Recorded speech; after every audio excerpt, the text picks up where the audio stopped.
Caché par une frondaison de bambou, un vestige de l'époque esclavagiste. L'un des deux moulins à vent de Guyane, situé sur l'emplacement de l'habitation Loyola à Rémière-Montjoly. Cette bâtisse fut d'abord la propriété des Jésuites. Donc ce moulin a été construit par les esclaves, évidemment, sous la direction des Jésuites. Et ce moulin-là, il date des années 1733. C'est un moulin qui est un symbole fort à l'époque de l'esclavage et probablement un symbole fort aussi pour les Africains qui ont été utilisés comme tailleurs de pierre parce que les Jésuites avaient la connaissance, donc ils l'ont transmise aux Africains. Peut-être que les Africains l'avaient aussi.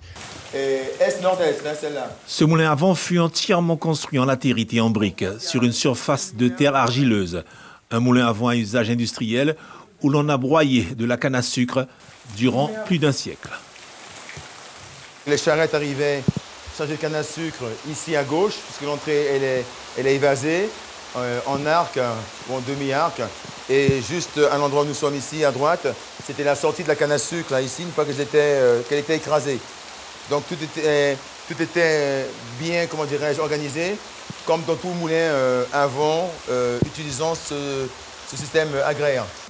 Un moulin qui a donc fonctionné grâce à la force des vents, mais pas seulement. Les vents n'étant pas suffisamment réguliers et puissants en Guyane, il y a forcément des raisons, je dirais, météorologiques qui ont poussé les Jésuites à installer à côté de ce moulin à vent un moulin à mule ou à bœuf qui est beaucoup plus fiable puisque les bœufs et les mules n'ont pas besoin de saison pour pouvoir marcher, tourner dans leur manège.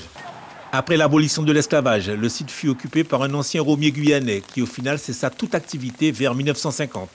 Un moulin à vent qui reste surtout le vestige mémoriel d'une traite négrière très active entre le XVIIIe et le XIXe siècle sur le territoire de Rémière-Montjoly.